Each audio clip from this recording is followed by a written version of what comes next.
해서 음,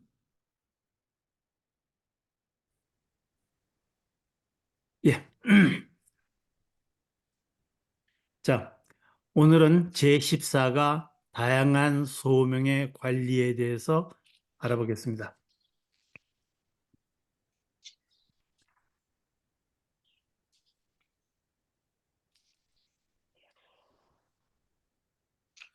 우리 모두에게는 하나님이 주신 독특한 삶의 목적이 있습니다.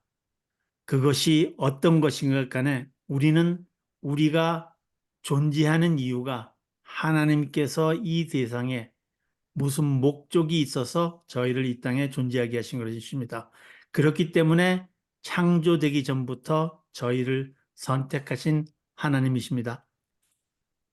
우리가 일반적으로 아버지는 일반적으로 그냥 이렇게 아버지와 아들 사회에서 아버지는 더 이상 직장 일을 마치고 집으로 출근하지 않는다.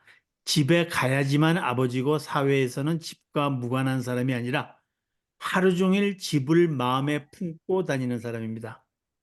그래서 상황에 따른 반응으로 자녀들의 궤도가 정해지고 우리가 어떻게 자녀와 관계를 맺음으로 해서 그들의 궤도가 정해지고 아버지의 역할에 따라 그들의 세계와 나 자신의 세계가 달라지게 되는 것입니다.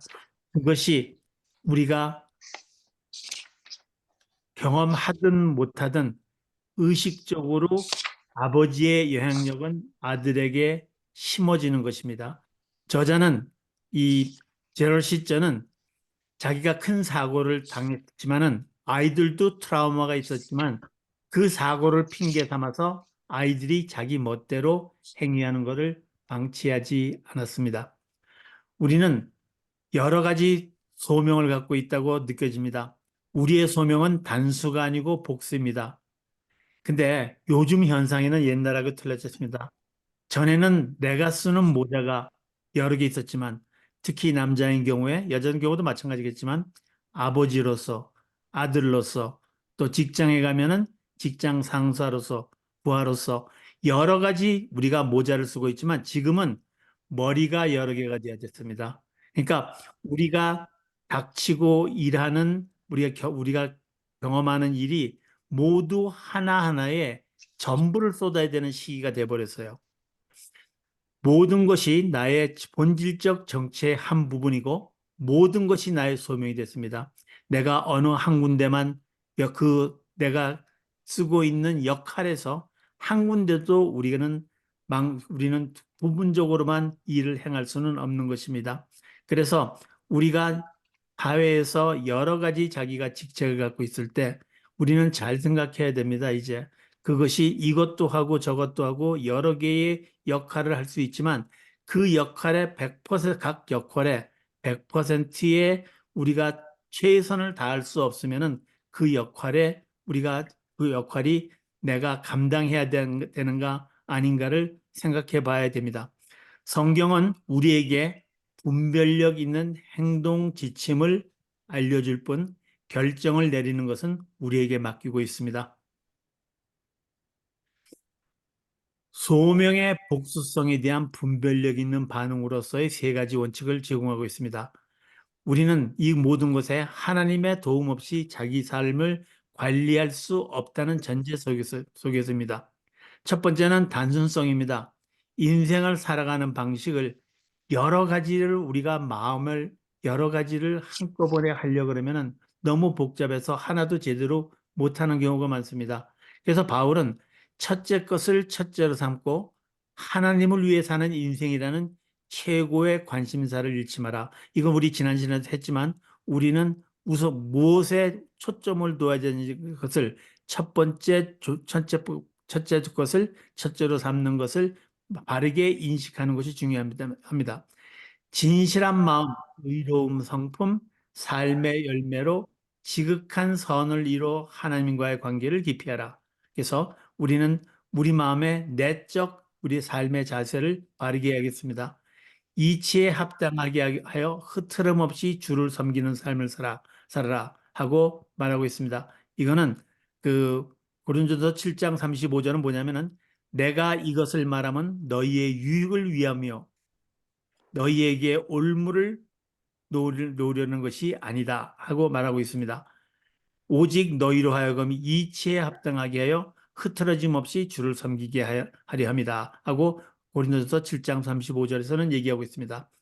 토마스 앙캄피스는 우선 단순하게 삶을 살기 위해서는 부, 명성, 지위, 장수 등 헛된 삶을 탐하지 말라고 합니다.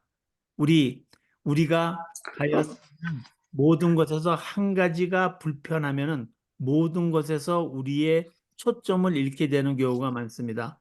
근데 무엇이 중요한지를 잘 생각해 봐야 됩니다. 우리 이 세상 살면서 우리가 느끼는 순간의 기쁨을 위해서 영원한 기쁨을 놓치지 말아야 됩니다.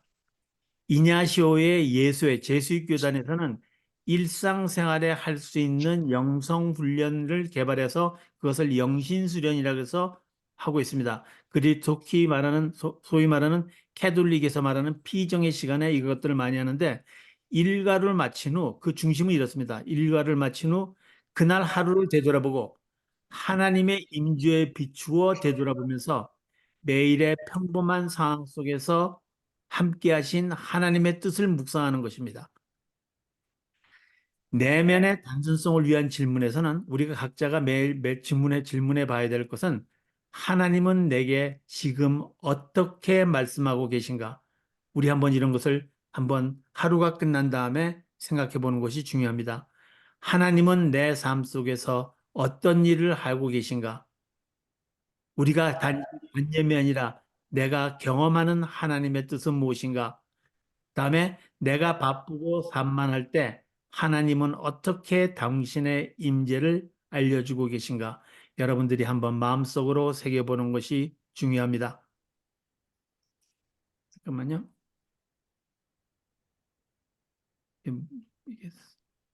예.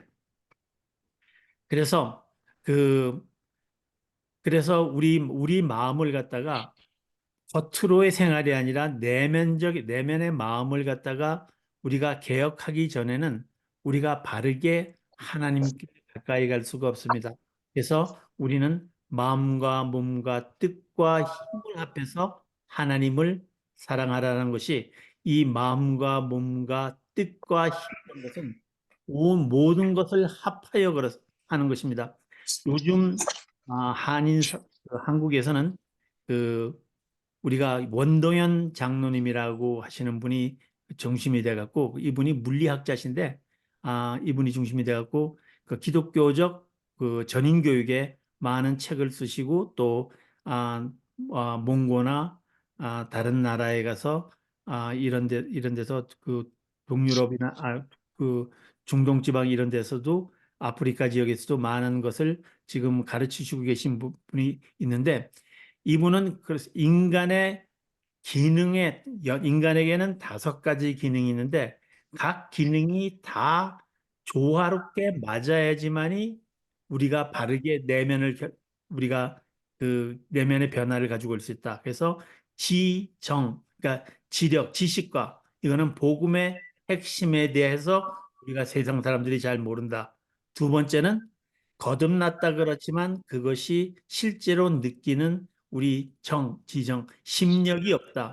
세 번째는 우리가 가진 그 우리의 에너지를 갖다가 세상 쾌락에 너무 탕진하는 것은 아닌지. 네 번째, 자기 관리합니다. 그래서 우리 세상에 대한 돈이나 우리 명예나 우리 권력에 대한 욕심을 우리 비교 경쟁하기보다는 하나님이 주신 것을 하고 있는 것에 자족하는 마음을 배워야 된다. 그리고 네 번째는 인간 관계에서 우리가 서로 간의 관계 속에서 살기 때문에 그 관계가 얼마큼 좋으냐에 따라서 이것이 모든 게 결정된다 그러는데 이거는 예를 들어서 여러분들이 5가지 요소가 있으면 이게 막대기가 있어갖고 그 막대기에서 우리가 그 어떤 물통을 만들어서 칠 때 우리는 체력, 자기 관리, 인간관계력 모든 면에 있는 데서 결국은 내가 아무 성경에 대한 지식이 깊어도 또는 그것이 중요하지만 또는 내가 거듭났음에도 거듭났다는 것에 대해 별로 경험하지 못한다면은 낮은 곳에 아니면은 모든 것을 완벽하게 갖고 있지만 뛰어나지만 사람들과의 관계에서 오픈하지 못하고 서로 조화를 이루지 못한다면은 그 낮은 물통의 자리까지밖에 이 물통은 채울 수가 없는 겁니다. 그 이상 되면 낮은 곳을 통해서 쏟아져 버리기 때문에 그래서 이 다섯 개 면의 모든 것에 우리가 조화를 이루어야지만이 된다. 그래서 우리가 하나님의 말씀에 가까이 하고 하나님을 경험하기 위해서도 우리가 우리가 신명기에서 얘기하는 것처럼 마음과 몸과 마음과 뜻과 힘을 다해서 이 하나하나의 면에 모두 신경을 써야 된다는 것을 말하고 있습니다. 두 번째 균형이라는 것은 마찬가지겠지만 균형이란 적절한 우선순위를 정하는 것입니다. 가장 시급한 것을 먼저 하는 것이 아니라 가장 중요한 일을 택하는 것, 자신이 가장 전념하는 것으로 삶을 개편하는 것을 뜻합니다.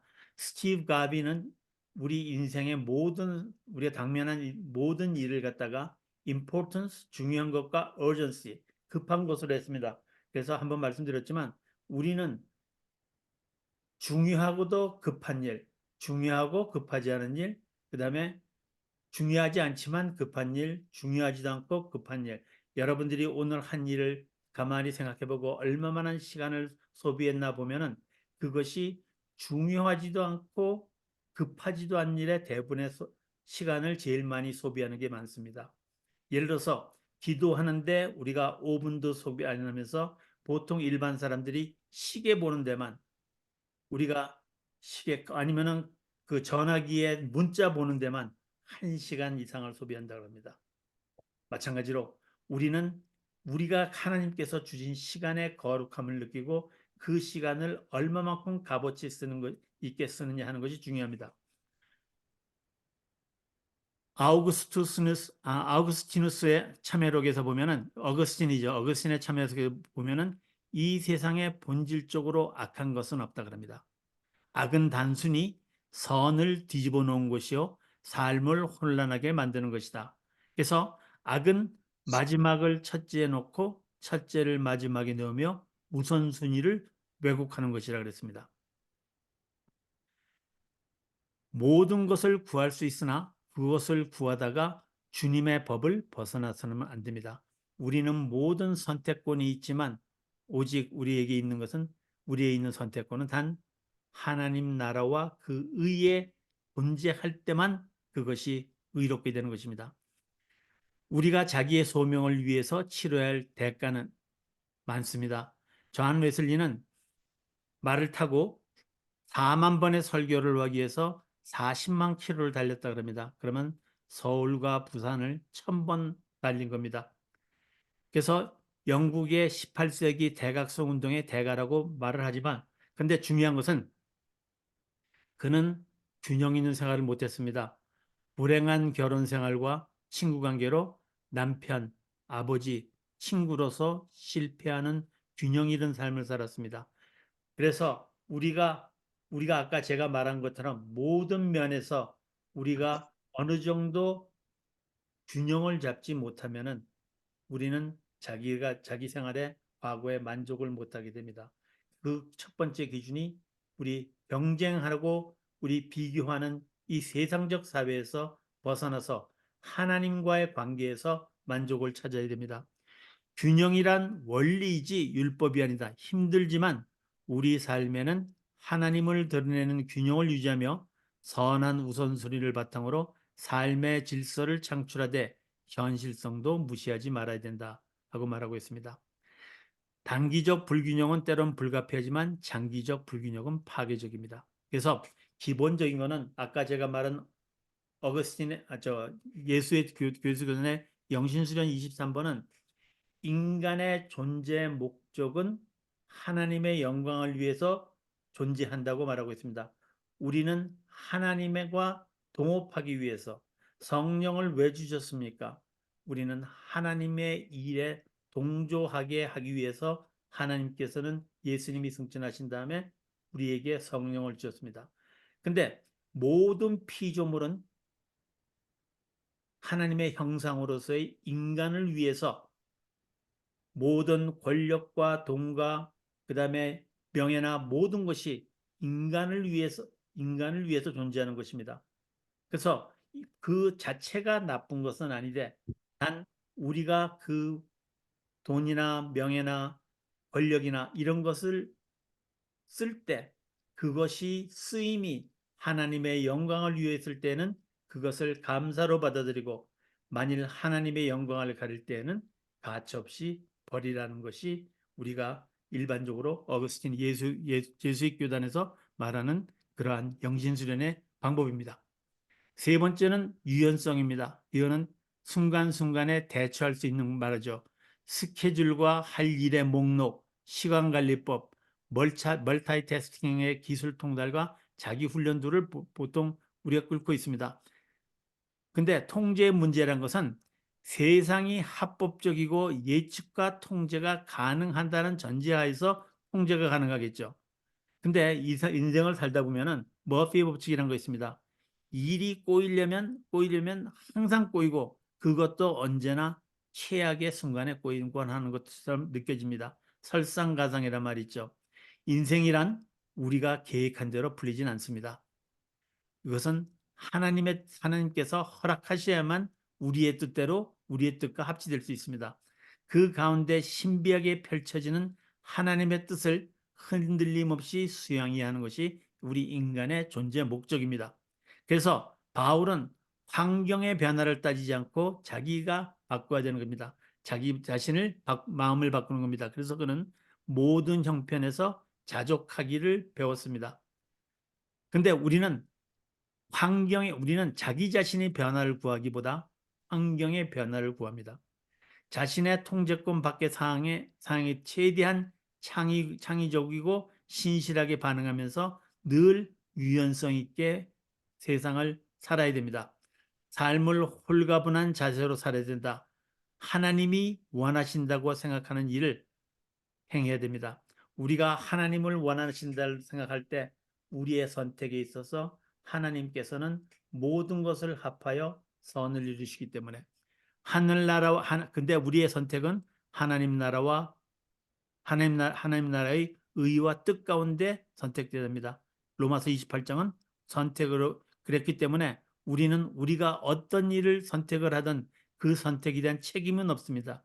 그 대신 그 선택의 책임으로부터 자유는 있지만 그것이 하나님의 뜻과 의 안에 두면서 최선을 다해서 그것을 현재에 충실해야 되는 그러한 의무는 있습니다. 이게 잠깐만요. 이게 왜 이렇게 끊겨버렸네요. 이게 이게 그냥 하겠습니다. 단순성과 균형, 유연성의 세 원리를 따른다고 해서 인생이 순조롭게 된다는 보장은 없습니다. 이것은 하나의 그냥 우리가 따져보는 원리입니다. 그러나 단순성은 흐트름 없이 주님을 섬기는 방법을 깨우쳐 줍니다. 균형은 우리에게 우선순위를 찾아 삶의 질서를 찾게 해줍니다. 유연성은 뜻밖의 부딪히는 일에 잘 적응할 수 있게 해줍니다. 하나님은 절대 우리를 향해 내미신 손을 거두시지 않을 겁니다. 하나님은 우리를 위해서 여호와는 우리에게 생명 주시고 책임지시고 보호하시고 사랑하시는 하나님입니다. 우리가 하나님을 찾기 전에 우리를 더 찾으시고 우리가 하나님을 원하기 전에 더 우리를 원하시고 우리가 하나님을 사랑하기 전에 하나님은 우리를 더 먼저 사랑하십니다. 그래서 우리가 태어나기 전 창조 전부터 태초 이전부터 하나님께서는 우리를 선택하십니다. 그것을 신뢰한다면 고통을 직면할 때 어떻게 힘들어 죽겠는데 어떻게 하나님을 뜻을 찾고 그 뜻을 행할 것인가 하는 것으로 우리는 그런 질문을 우리가 내게 됩니다. 그래서 다음 과에서는 우리가 신비를 포함하라. 하나님의 하시는 일을 수용할 준비를 하라는 것입니다. 제15과에서는 역설과 더불어 사는 삶을 말하고 있습니다. 여기서 어거스틴은 이런 말합니다. 오 주님, 당신을 외면하는 것은 넘어지는 것이요. 당신을 향하는 것은 일어나는 것입니다. 당신 안에 서는 것은 영원히 머무는 것입니다. 하고 어거스틴은 말하고 있습니다. 하나님의 계시된 뜻이란 것은 그리스도인에서 믿음 안에서 가지는 자유를 말하고 있습니다. 즉 우리를 향한 그분의 계시된 뜻인 그분의 나라와 의를 먼저 구한다면 우리가 어떤 선택을 내리든 그것이 우리를 향한 하나님의 뜻이 됩니다. 결과를 아시는 하나님께서 우리에게 자유를 주신 것입니다. 방향만 제대로 가고 있다라는 전제는 곧 우리가 너는 똑바로 가고 있어 하고 말할 때는 그 길로만 가야 된다는 것을 전제하고 있습니다. 즉 길은 하나뿐이라는 것입니다. 하나님의 시각에서 우리의 길은 단 하나뿐입니다. 근데 그것은 우리가 선택한 길이자 하나님의 계획하신 길입니다. 분당 우리 교회에서 한번 설교하실 때 어떤 목사님 그러셨어요. 인생은 광야를 지나는 것이다. 사막을 지나는 것이다. 남들이 다 갔기 때문에 탄탄한 그 모래자죽을 걸어가야지 땅끝에 갈 때는 모래에 파묻힐 수도 있다. 근데 옆에 우리가 살면서 우리가 오아시스도 보이고 환상이 보일 때 그것이 좋다고 따라가다가는 다시 원래 갔던 길을 되돌아와야지만이 원래 길을 갈 수 있다. 즉 길은 하나뿐이라는 것입니다. 어떤 환경에서든 확정된 삶의 노선을 따라 하나님을 향해 나아갈 수 있습니다. 왜냐하면 우리가 산을 올라가는 것은 방법은 여러 가지지만 하나님께서 제시해 주는 길을 걸어야 됩니다.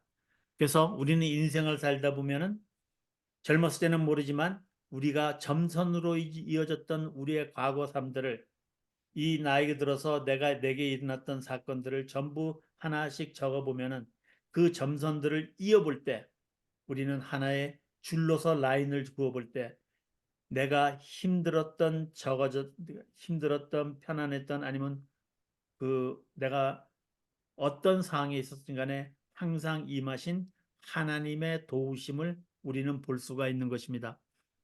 그 하나된 목적지와 방향이 우리의 삶에 있어서 무사안일적인 태도와 부도덕과 상대주의를 배척합니다. 그래서 예수님을 따른다는 것, 하나님을 따른다는 것은 하나님은 나는 길이요 진리요 생명이라고 했습니다. 그 진리를 예수님의 진리를 하나님의 진리를 우리가 따르는 사람은 단순 순종으로 따라가는 사람은 진리를 알지니 진리가 나를 구속하는 것이 아니라 오히려 너희를 자유케 하라는 것이 요한복음 8장 32절 말씀입니다. 성경에 계시던 하나님의 뜻은 모든 것을 다하여 하나님을 으뜸으로 사랑하라. 그리고 이웃을 사랑하라입니다. 하나님의 큰 계명입니다. 자신을 경건하게 훈련하고 성품을 개발하고 지혜를 쫓으며 성경적 진리를 따라 살아라. 자신을 산 제물로 드리라 하고 말했습니다. 그래서 우리가 그 모든 것을 다하고 자신을 경건하게 훈련하는 것은 하나님께서 내가 거룩하니 너희도 거룩하게 하신 즉 하나님의 형상으로 태어난 인간은 거룩해야 됩니다. 우리 동전을 보고 가이샤의 것은 가이샤의 것으로 그 다음에 하나님의 것은 하나님의 것으로 라는 말은 동전에는 가이샤의 형상이 인쳐져 있습니다. 그것은 세상적인 것이고 우리는 하나님의 형상이 인쳐진 사람이기 때문에 우리는 우리 자신을 하나님께 드려야 됩니다. 그래서 우리는 신령과 진정으로 하나님께 예배하는 마음을 드렸습니다. 예배 볼 때, 우리가 예배 드릴 때 우리는 하나님 앞에서 하나님과 그 시간은 만나는 시간입니다. 그래서 그 시간 동안에 우리의 자세는 용서받은 우리들이 모든 우리들이 하나님께 감사를 표하는 자세입니다. 근데 그러나 아는 것과 결정하는 것은 다른 문제입니다. 지침과 원리는 주지만 장황한 행동 목록은 없습니다.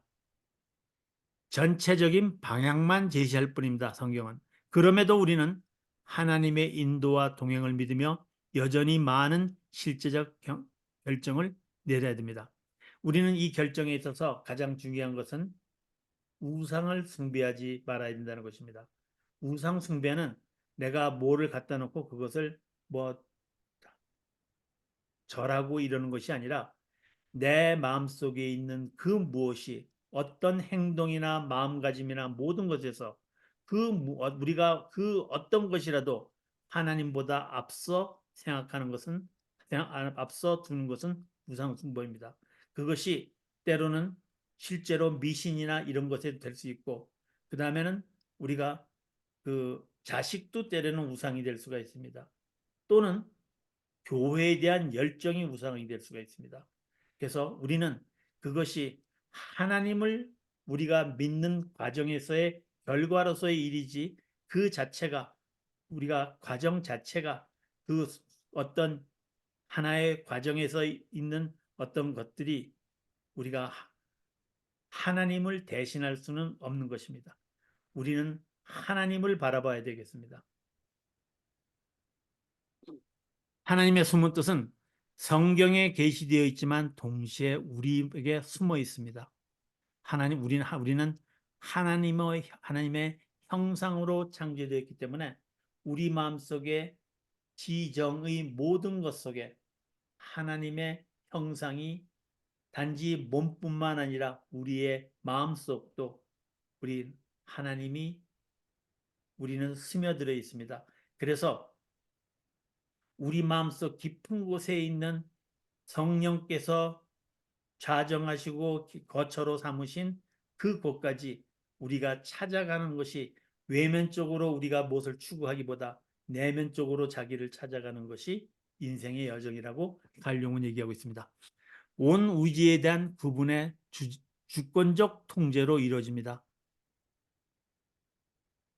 하나님의 뜻은 우리에게 절대적으로 우리를 지휘하고 우리에게 다가오는 주권적 통제입니다. 세상에 일어나는 모든 일이 하나님의 뜻입니다. 세상 역사도 하나님의 역사입니다. 그래서 우리는 히스토리라는 영어 단어가 his story입니다. 그의 이야기입니다. 즉 하나님이 이루신 역사입니다. 하나님이 그 섭리로 모든 역사를 다스리신다. 하나님의 주권적 섭리로 모든 것을 다스립니다. 그러면은 우리가 당하고 있는 지금 처하고 있는 이 악이 가득한 세상에서 왜 하나님은 이것도 하나님이 하신 것인가? 그것은 하나님께 드리는 우리 믿는 여러 성도님들의 기도 때문에 그 심판이 늦어질지도 모른다고 하겠습니다. 또 하나는 우리가 마지막 한 사람이라도 더 구원하시고자 하시는 하나님의 자비와 우리 은혜라고 말하고 있습니다. 하나님의 뜻이 숨어 있는 것은 그분의 영원한 목적을 이루기 위해 일하는 방식을 우리가 주어진 순간에 이해하지 못하기 때문입니다. 하나님은 우리를 통해서 지속적으로 말씀하시고 계십니다. 성령님을 우리에게 주신 것은 하나님의 뜻을 이루기 위해서 우리에게 도움을 주기 위해서 성령님을 주셨습니다. 우리의 소명은 그분이 끝내 영광의 목적을 이루실 것을 믿으며 그분의 주권에 의지하는 것이다. 라고 말하겠습니다. 우리는 하나님은 우리 인간이 없으셔도 자기 일을 그냥 진행하십니다. 그러나 우리 하나님은 우리와 함께 그 일을 그 일을 이루시길 원하십니다. 그래서 아브라함 헤쇼리라는 분은 그렇게 얘기했습니다. 하나님이 하나님의 일을 혼자 하시도록 내버려 두는 것이 가장 큰 죄일지도 모른다고 말하고 있습니다. 하나님의 주권과 인간의 자유. 만일 하나님의 주권은 절대적이어서 인간이 그분의 통제를 바꿀 수 없다는 관점은 꼭 결정론과 같습니다. 하나님의 뜻은 결정론과 동의어로 전락하고 맙니다. 그리스도인이 자기 행동에 책임져야 한다는 동기도 아사가 부릅니다. 모든 것이 하나님께서 다 하시기 때문에 책임을 진다는 말은 하나님이 이미 그렇게 결정하셨기에 무의미하다는 것입니다. 모든 것이 하나님의 주권대로 된다면 하나님의 주권이 인간의 자유로 제한된다는 거죠. 반대 관점은 하나님은 역사에 영향을 미칠 뿐이고 그것을 단지 컨트롤하지는 않는다는 겁니다. 역사는 인간의 영향에 의해서 종속된다. 하나님의 형상으로 자유의지를 가진 인간에게 주어진 선택의 자유는 우리가 선택한 것을 다시 하나님께 영향을 끼친다는 것입니다. 하나님은 창조 세계와 상호작용을 하시지만 통제하는 것은 아니다고 말하고 있습니다. 이 관점은 하나님의 초월성을 부인하는 것입니다. 근데 하나님의 주권과 인간의 자유는 모순이냐? 서로 공존할 수 없는 것이냐? 근데 그것이 아니고 역설이라는 것입니다. 우리 그러면 모순과 역설이 뭔지를 한번 보겠습니다. 우리가 무엇을 하든 하나님의 뜻 안에만 움직인다면 인간은 자유의지와 상관없는 매우 수동적인 존재가 될 것입니다. 모든 것이 하나님 뜻대로 있고 인간은 아무 영향을 미치지 못한다면 수동적인 존재가 될 것입니다. 반면 인간에게 주어진 자유의지의 강점점을 두게 되면 하나님은 인간의 선택 안에 종속되어 버립니다. 인간이 하나님이 모든 것을 통솔하신다는 관점이 어긋나게 됩니다. 그러면 하나님은 초월적 하나님이 되실 수가 없는 겁니다. 하나님의 주권과 인간의 자유는 모순 관계로 읽지 말고 우리 이런 말이 있습니다. 찬란한 슬픔의 봄. 슬픔이 찬란할 수 있나요? 소리 없는 아우성, 소리 없는 조용한 묵음인데 아우성 등과 같은 이해는 확실히 안 되어도 느낌상으로 그 뜻이 무엇인가를 우리가 알듯이 하나님의 주권과 인간의 자유도 이러한 역설의 관계로 읽어내야 되자는 겁니다. 인간의 선택과 그로부터 발생하는 모든 것을 하나님의 주권 아래 두신 하나님이 반드시 그 뜻을 이루신다는 겁니다. 그러니까 하나님께서 우리가 어떤 선택을 하든 하나님께서는 그것을 선으로 환원시킨다는 겁니다. 그래서 우리는 존재 이전에 하나님을 우리가 깨달을 수가 없습니다. 우리가 짐작도 못하는 것. 안셀무스는 이런 말을 했습니다. 나는 하나님을 이해하기 위해서 믿는다. 우리가 존재 이전에 하나님을 피조물인 우리 인간이 어떻게 알겠습니까? C.S. 루이스는 이렇게 말했습니다. 우리는 태양을 바로 쳐다볼 수 없고 단지 그 태양이 비춰진 모든 주변을 보고 태양에 대해서 알아갈 수 있다. 내가 하나님을 믿는 것도 마찬가지다고 말합니다. 단지 우리가 하나 이해해야 될 것은 우리가 이해할 수 없다고 해서 그것이 존재하지 않는 것은 아닙니다. 우리가 하나님을 이해할 수 없다고 해서 하나님이 존재하지 않는 것은 아닙니다. 우리가 이해하기에는 너무도 크신 분이기 때문에 그럴 수 있습니다. 역설과 더불어서 하면 이 모순적 두 가지를 다 믿을 수는 없는가 하는 것입니다. 모순이란 말은 두 가지 말이 상충되는 것입니다. 하나님의 주권과 인간의 자유는 상호 배타적이고 동시에 주장될 수 없으며 서로 밀어내는 관계라는 것입니다. 모순이란 말에 의하면. 그러나 이 둘은 모순이 아니라 역설이다 그럽니다. 역설이란 두 가지 말이 겉으로는 모순처럼 보이지만 더 깊은 차원으로 들어가면 동시에 진실인 상태를 말한다. 하나님의 주권은 인간의 자유와 상충되지 않고 오히려 인간의 자유를 둘러싸신 더 큰 틀에서 있다는 것입니다. 소설을 예를 들어보면 소설의 등장인물들이 내리는 선택은 저자가 정해주는 말입니다, 벌써.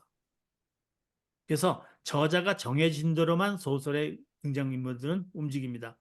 등장인물들은 스스로 자유롭다고 느끼지 모르지만 실제로는 그 자유의 느낌조차도 작가가 쓴 것입니다. 작가가 자신을 그렇지만 그 소설 속에 집어넣으면 그는 저자이자 역사 속의 인물이 될 것입니다. 그래서 그분이 그것이 성육신입니다. 프란시스 살레는 하나님의 숨을 뜻을 고난을 통해 체험할 때가 많다. 고난 속에서도 기꺼이 하나님을 믿고 사랑하려는 마음이야말로 최고 수준의 사랑의 표현이라고 말하고 있습니다. 고난이 찾아오는 이유와 고난에 대한 하나님의 의도를 명확히 이해하지 못함에도 불구하고 헤아릴 수 없는 하나님의 뜻에 기꺼이 자신을 맡기려는 마음이 믿음입니다.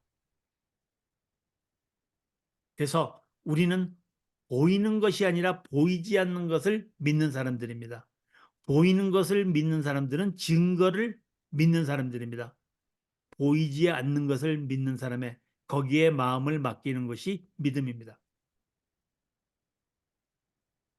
하나님의 계시된 뜻과 숨은 뜻을 보면은 프란시스 살레는 선포된 뜻과 하나님의 순전한 기쁨의 뜻으로 갈렸습니다.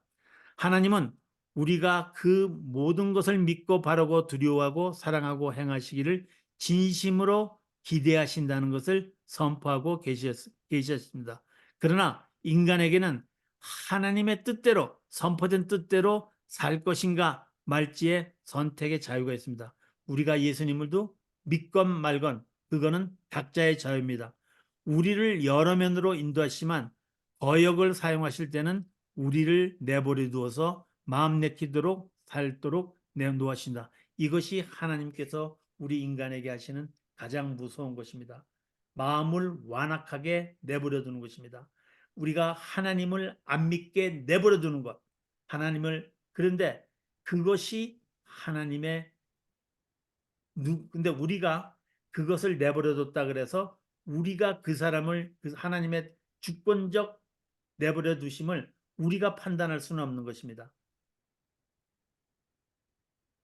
오직 하나님의 숨은 뜻은 숨어 있는 신비로 결과로만 알 수 있는 궁극적 허용적 뜻이 됩니다.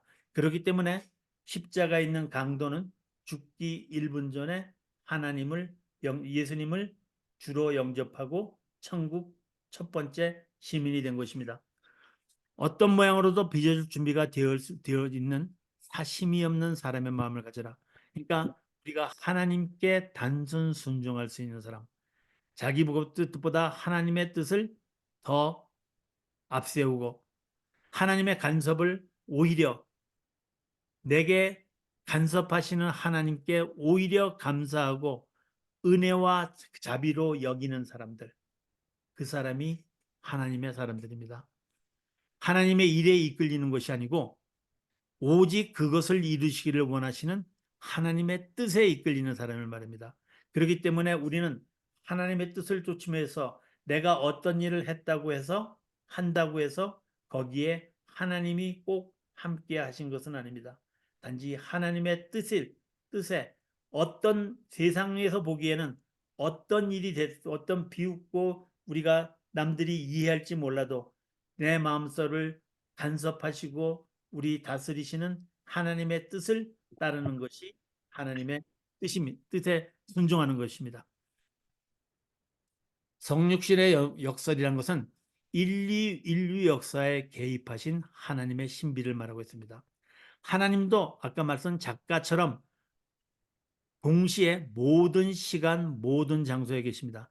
작가는 줄거리의 시작부터 끝까지를 작가에게는 현재로서 가지고 있습니다. 하나님께는 모든 것이 여기이고 모든 시간이 지금이다. 창조 세계 밖에 계신 존재 이전의 분이다. 그래서 스스로 있는 자라고 말씀하십니다. 우리는 시간의 관념을 선상으로 봅니다. 리니어. 근데 우리 데이비드 파워슨 목사님이라고 영국 목사님은 Unlocking the Bible이라는 것에서 성경을 연다는 그러한 시리즈에서 그분은 그렇게 말씀하십니다. 아브라함의 하나님, 이삭의 하나님, 야곱의 하나님, 이게 어떻게 가능한가? 그때 원을 그려보고 우리 시간은 원 주변으로 해서 계속 돌고 있지만 하나님은 가운데 계시기 때문에 아브라함과도 같은 거리, 이삭과도 같은 거리, 야곱과도 같은 거리에 계신 분이다. 그래서 하나님은 야곱에게도 현재 존재하신 분이고 아브라함에도 현재, 이삭에게도 현재 존재하시는 분이라고 설명하시는 것을 들었습니다. 시간과 공간을 만드시고는 시공 속의 역사 속에 자신을 드러내셨습니다. 그래서 탐 라이트는 공간을 위의 공간하고 아래 공간, 하늘과 땅이 만나서 겹치는 시간에 살아있는 것이 우리 그리스도인들의 삶이라고 그랬습니다. 근데 하나님은 시공의 모든 제약에 종속되는 존재로 이 세상에 오십니다. 스스로 우리가 자신의 존재를 능력을 죽이면서 시공을 다스리면서 동시에 제약을 받으셨다는 역설입니다. 역사의 주인이 등장인물로 나옵니다. 역사를 다스리는 분이 그 속에 등장인물로 됩니다.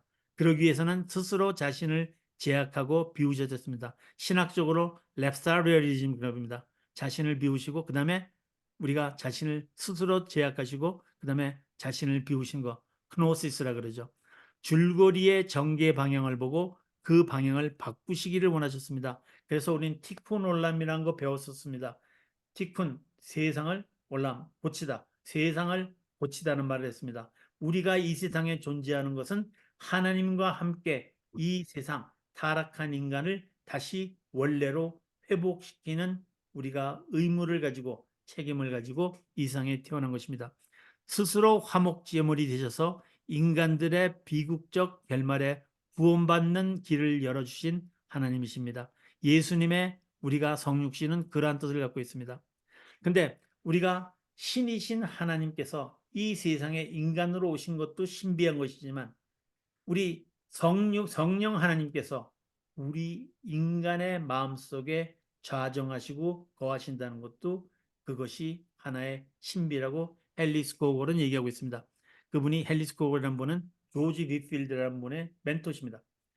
우리들도 훨씬 큰 이야기의 일부가 돼서 다른 사람들에게 중요한 의미를 주고 자신에게도 어떤 영원한 결과를 가져와야 된다는 것이 우리의 소명입니다. 그래서 성경의 독자인 성경을 읽는 우리들은 성경의 전체 스토리, 하나님의 뜻, 계획, 이런 것을 하나님 나라, 여기에 기준해 갖고 이 성경의 구절들을 한번 살펴봐야 됩니다. 그래서 우리가 때로는 성경의 한 인물이 돼서 그 당시 믿음으로 산다는 것이 우리는 결과를 알고 있고 예수님의 구원도 알고 있고 부활 성천한 것이 다 알고 있지만 막연한 기대만 갖고 메시아 올 때만 기다리는 그런 마음으로 믿음으로 산다는 것이 얼마나 힘들었는지를 우리는 한번 경험해 봐야 됩니다. 유대인들은 성인식에서 티쿤 올람을 말했습니다. 너는 너의 삶의 목적이 뭐냐 하면 13살 됐던 애들이 말하는 것이 티쿤 올람입니다. 유대인들에서. 우리의 인간의 가치는 하나님이 하신 일에 동참하여 세상을 바꾸는 것입니다. 그래서 아까 말씀드렸다시피 인간의 궁극적인 일은 하나님이 혼자 그 일을 하시도록 내버려 두는 것이다 하는 것을 마음속에 새기기 바랍니다. 하나님의 뜻에 대한 두 가지 시각이 있습니다. 이야기 속의 하나님의 역할을 독자에게 알립니다. 성경의 등장인물들은 전체 줄거리에 대한 지식이 없는 등장인물들입니다. 그들은 그것을 알기를 소망했습니다. 저자의 시각은 하나님의 숨은 뜻, 즉 시간과 역사에 대한 그분의 주권적 통제를 보여줍니다. 우리가 성경의 모든 저자들은 42명의 저자들은 성경을 쓰면서 그 하나같이 일관된 것은 하나님의 주권적 통치입니다. 등장인물 자신에게 나오는 선택이 구성 전체에 기여합니다. 각자는 자기는 성경인물들이 나름대로의 선택을 합니다.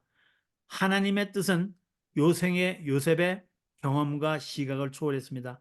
그것이 요셉은 나중에 돼서야 하나님의 일하심을 깨달았습니다. 자기가 이제 애굽에 온 것도 하나님이 미리 보내셨다는 것. 요셉의 선택이 실제요 자유로운 것이라 해도 그 삶은 하나님의 뜻에 둘러싸여 있다. 그것이 나중에 우리 창세기 마지막에 알려주고 있죠. 요셉의 많은 선택이 다 하나님의 뜻을 행하기 위한 선택은 아니었을지도 모릅니다. 요셉은 하나님의 숨은 뜻을 이해하지 못했지만 주어진 일에 하나님의 사람으로 순종하였기 때문에 주어진 현실에서 충성을 다함으로 하나님의 뜻을 이루어지게 했습니다. 하나님은 자신이 하시는 일에 동참하는 사람으로서의 성경적 임무를 축복하셨습니다. 지금 현재 여기서 나에게 주어진 소명에 충성하는 소명에 따라 하는 삶, 그것이 하나님이 우리에게 원하는 삶입니다. 초대교회 지도자들은 하나님의 숨은 뜻과 계시된 뜻의 긴장을 이해했다 그럽니다. 위협을 느끼면서도 살아계신 하나님이 다스리고 계셨기 때문에 그들은 십자가 앞에서도 동물에게 사자의 밥이 돼서도 또 화염 끓는 가마솥에서도 그들은 자신의 생명을 던질 수가 있었습니다. 그리스도의 십자가 사건은 인간들의 선택이었지만 하나님의 주권이 함께한 사건이었습니다. 우리는 그래서 성경을 읽을 때 해석학에서 그런 말합니다.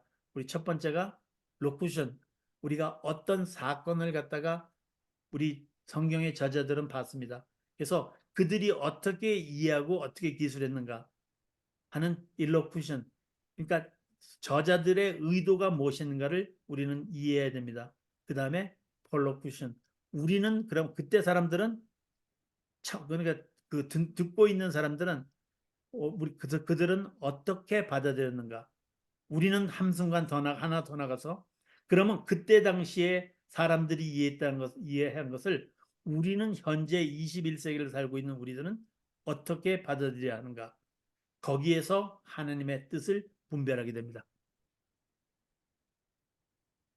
하나님의 구원의 뜻은 하나님의 계시된 뜻을 행하는 삶을 택한 성경 위인들을 뒤따라야 됩니다. 그들이 어떻게 그런 삶을 살 수 있었는지, 우리가 십자가 앞에서 그 모습을 바라보는 마리아나 요한이나 이런 요한 제자나 이런 사람들이 과연 예수님의 부활을 진정으로 믿었을까요? 우리는 지금 그것을 결과를 아는 상태에서 그것을 보기 때문에 그때의 그들의 그 마음속의 긴장을 느끼지 못하는 것이 아닌지, 하나님의 숨을 뜻을 이해하지 못한다고 모른다고 그 계시의 뜻을 저버리지는 않았습니다. 그들은 끝까지 믿음을 지켰습니다. 우리는 하나님을 믿고 그 계명에 순종할 만큼 계시된 뜻을 행할 만큼 그만큼은 우리가 가까이 갈 수 있는 만큼만 하나님을 알고 있습니다. 그래서 우리가 그 행동에 가까이지 못하는 것은 우리가 하나님을 모르고 있다는 것입니다. 안다는 말에서는 듣고 따른다는 말이 있습니다. 그래서 우리는 하나님을 좀 더 바르게 알아야 됩니다. 하나님을 제대로 알지 못하기 때문에 우리는 순종하지 못하고 세상적 욕구에 무너지고 마는 것입니다. 하나님의 숨은 뜻과 계시된 뜻 사이의 긴장은 그분의 구원의 뜻에서 궁극적 해결을 맞는다. 계시는 우리에게 본 궤도를 벗어나지 않게 해주며 숨은 뜻은 만물의 설계와도 관련된 것입니다. 그래서 창조는 하나님의 그 임관식이다. 뭐 여기 그걸 뭐라 그러죠? 임관식. inauguration, 하나님의 이 세상의 왕으로서 부임하는 행사이다. 그거는 사건이었다라고 말합니다. 존 올턴이라는 사람이 그렇게 말했습니다. 죽음이 아니라 삶으로, 수동적 체념이 아니라 능동적 순종으로 우리를 부르십니다. 우리로 하여금 자유의지를 갖고 자발적으로 하나님은 따르게 하시려고 하나님은 우리를 부르십니다. 그것이 마음속에 울리는 소명입니다. 땅은 하늘의 작업실이고 하늘의 모태입니다. 뜻이 하늘에서 이룬 것 같이 땅에서 이루어지다. 지금 하늘에서는 이미 예수님께서 승천하심으로 모든 것이 하늘나라가 이루어진 상태에서 그 하늘나라와 같은 하늘에게 이루어진 그 하늘나라가 이 땅에도 임하기를 고대하는 것이 우리들입니다. 초대 교인들처럼 하나님을 믿는 위엄을 감수하고 최선을 다해 우리가 마땅히 해야 할 일을 하면서 어떤 결과가 나오는지를 지켜봐야 됩니다. 그것을 긍정적으로 바라보는 사람과 우리가 수동적으로 그것이 비관적으로 바라보는 사람은 삶의 방식이 틀립니다. 삶의 방식에 있어서 비관적으로 보는 사람들은 항상 불평과 불만과 비교와 자기 자신을 낮추는 것에 있습니다. 우리는 하나님의 형상입니다. 낙관적으로 보는 사람은 지금 현재에 상관이 없이 하나님과 함께할 그 시간을 고대하면서 기쁨으로 순간순간을 살아갈 수 있습니다. 우리가 확실히 알고 행할 수 있는 것과 하나님이 아시고 행하고 계신 것을 구별하는 법을 배워야 됩니다. 하나님은 지금도 나를 위해서 한 사람 한 사람을 위해서 일하고 계십니다. 신비와 더불어 사는 법을 배워야 된다. 그 놀라운 하나님의 일하심을, 신비를 우리는 경험을 해야 됩니다. 이러한 결단이 우리가 지금 마지막 already but not yet, 이미 임하셨지만 완전하지 않다는 그러한 하나님 나라가, 거기에 대한 소망이 우리의 삶을 지금 내가 어떠한 처지에 있더라도 구원해주며 나를 순종의 길로 하나님께 가까이 가서 경험하는 그러한 길로 우리 내 발을 내딛게 할 것입니다.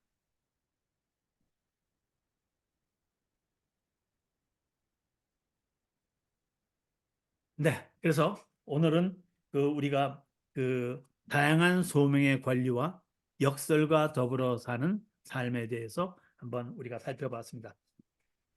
그러면은 그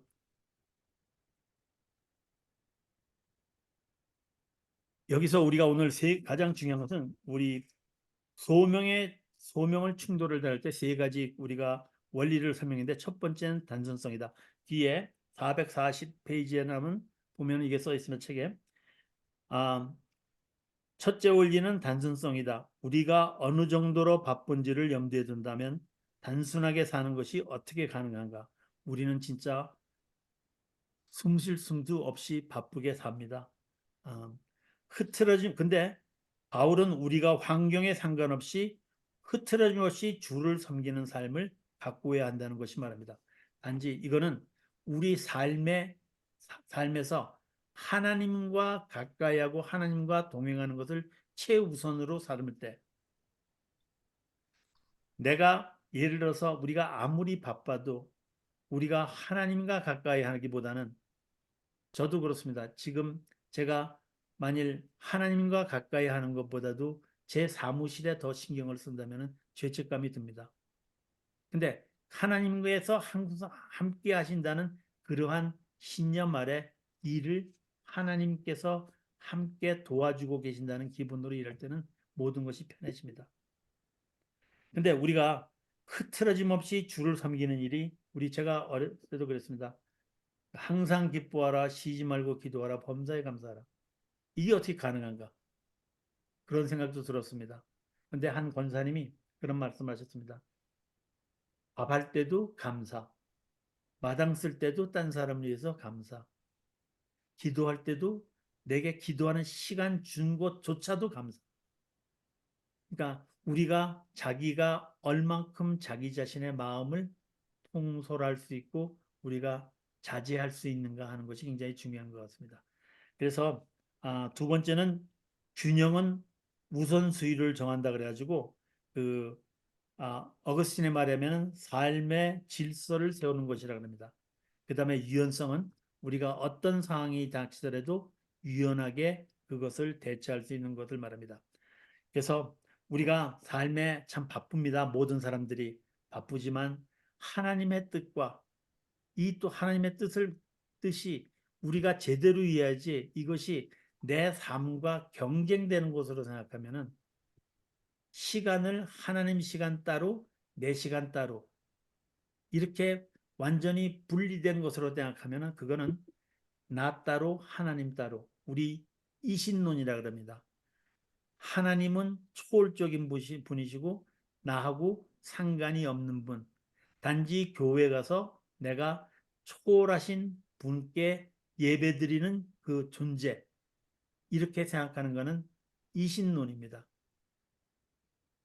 그래서 우리 그것이 옳을 수가 없고, 두 번째는 다신론입니다. 우리는 모든 것에 있어서 신적 존재가 있다는 것. 하나님은 한 분이십니다. 그리고 그 피조물이 인간이 만들어 놓은 형상이 우리 신이 될 수는 없습니다. 그래서 그 다신론과 이신론이 아니라 우리 초월성을 지녔지만 또한 우리랑 이면은 항상 함께 하시는 하나님. 그 모순되는 것 같지만 역설적으로 두 개 다 우리를 위해서 하나라도 놓칠 수 없는 우리의 하나님. 그 하나님을 마음속에 둬야 되는 것 같습니다. 그래서 여기서 오늘 질문 가운데 하나 제가 여쭙고 싶은 거는 그 우리가 삶을 살면서 하나님의 뜻과 하나님의 뜻대로 산다는 것과 내가 당면한 현실적인 면에 있어서 어떤 우리는 또 서로 갈등이 있을 것 같은데 나는 그것을 어떤 점이 나에게 그런 면으로 보였고 어떻게 그것을 극복하고 있다 하는 것을 한번 생각해 보시는 시간이 됐으면 좋겠어요. 우리 어, 이 시간이 되면은 좀 이제 전부 다 화면을 켜주시고 예, 그 우리